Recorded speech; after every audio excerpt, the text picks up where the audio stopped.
grab the camera and talk about bugging out. Bugging out. Because when I lived off the grid, there were a lot of questions about not just sustainable living, but bugging out. Because, you know, Mister Hilder, I mean, look at him, right? He was like a real man who lived in the woods, who could hunt and trap and find his way around. And, you know, I was right by his side doing the same thing. You know, if he split a log, I split a log. If he carried a log out, I carried a log out. This is just the life that I lived. You know, we would drag out and track animals. You know, we knew how to find a blood trail. You know, we knew, you know, wood, you know, finding resources. You know, we would go out and pick huckleberries, and we picked morels, and, you know, we spent a lot of time looking for animals and being in the woods. So you get conditioned. But the reality is, when it comes to bugging out, is it really a reality? Is it going to be something that a person can plan for and can survive and persevere and endure? And is I mean, what is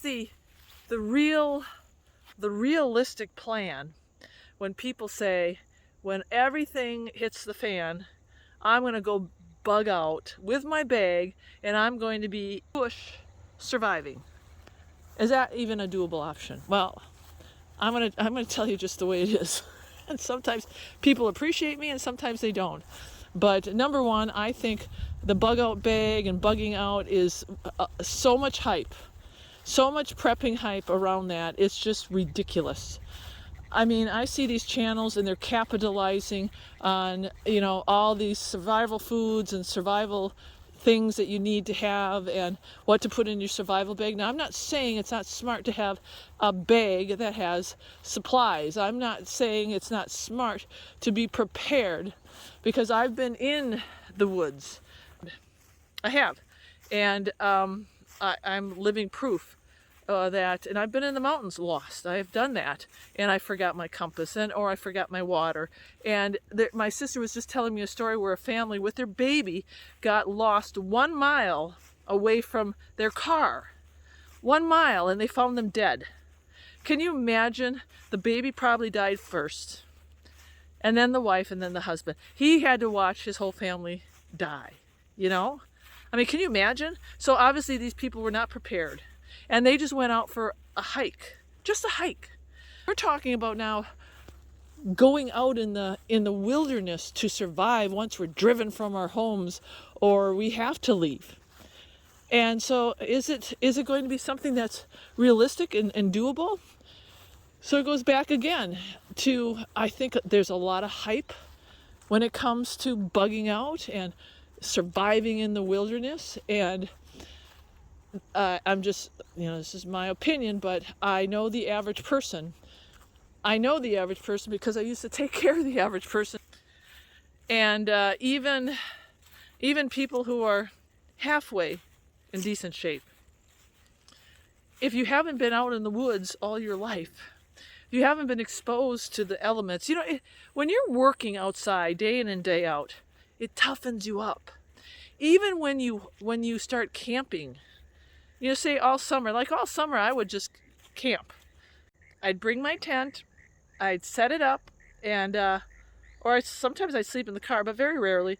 But all summer long, that toughened me up. I slept on the ground. I got up early in the morning at the crack of dawn.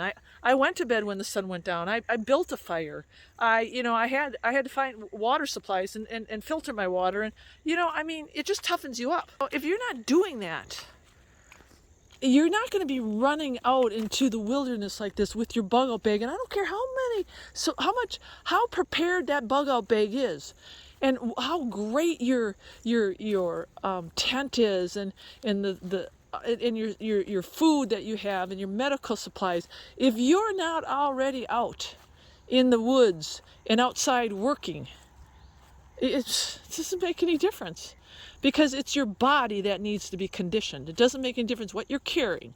Now, of course, you need to carry all the supplies, but it's twofold. You have to have both things in order to survive. The average person, and again, I've taken care of people in the hospital. I know in general how the average person's health is. The average person is working at the office. The other average person has an indoor job. The average person is very sedentary. And with that lifestyle, and even, get this, when race, and this is the truth, we'd have the Army guys show up, the Navy SEALs show up, and I've said this before, and everybody's like, the Navy SEALs are here. The Navy SEALs are here. They're going to just kill it. No, they'd be like, there'd be 100 racers and they'd come in 70th. Sorry. And who would win? Me and my team. Why? Because we had the perfect combo. We had this mentally. There's nothing that was going to break this. No, there's no way. Not with my ex, and not with my mentality, not with the people that we raced with. We were focused, and we didn't care how uncomfortable it got. And then we were physically fit. I mean, our training was just, it was crazy training. And we spent the majority of our time outside. We lived a life that was, hunting and skiing during the wintertime and just, we were outdoors. Now, I'm not saying this to brag. I'm saying this to be real, to be realistic about the reality of bugging out. And, would you be able to see some of these bugs? Like, would you be able to survive? And the average person at this point, probably not. Probably not. And I use the Navy SEALs guys and in the Army guys who always show up. Navy SEALs are in great shape. I'm just saying these guys, we beat them athletically because we had the best combo. And I'm not saying the Navy SEALs, they're tough. I get that. But it takes a certain person with a certain set of skills and the right combination to be able to do this, okay? So what does the average person do? What should you prepare for instead of putting all your money into bug out stuff and tents and all this camping gear that you think you're going to carry on your back and run out into the bush and survive? Because you know what? If you can't walk, let's just throw out a number, 15 miles. Okay? If you can't walk one day 15 miles without killing yourself, you're not going to be able to bug out. Sorry, it's just not going to happen. And then the next day, you should be able to get up and walk probably another 15 more miles. Okay? And I'm talking with gear on your back, and then, setting up your tent site, getting the wood, sleeping on the ground, making sure that you have water, then getting up early in the morning and going again, and maybe finding another campsite, right? Okay? Are you going to be able to do that over and over again? First of all, that's why I keep preaching. The best thing that you can do right now to prepare for what's ahead, get your body in shape. Start looking at your temple as what God gave you, and you need to start preparing your body. You need to start eating right. You need to start getting rid of the sugar and the fat and processed stuff. You need to start sleeping at a decent time. You need to trust the Lord and go to Him for everything, so you eliminate your stress and your anxiety and your doubts and all of that. Build your spiritual relationship with Him. Build it. Start getting out and exercising. Nutrition and exercise. Get some air. Get some sun. Get some peace. Right? We call them the eight doctors, nutrition, exercise, water. How much water do you drink during the day? Are you drinking pop? Come on. Are you drinking pop? Come on. Are you drinking coffee? Come on. This does not feed the body. Here's something. Olive oil and coconut oil, all oils. Okay. You think sugar is bad?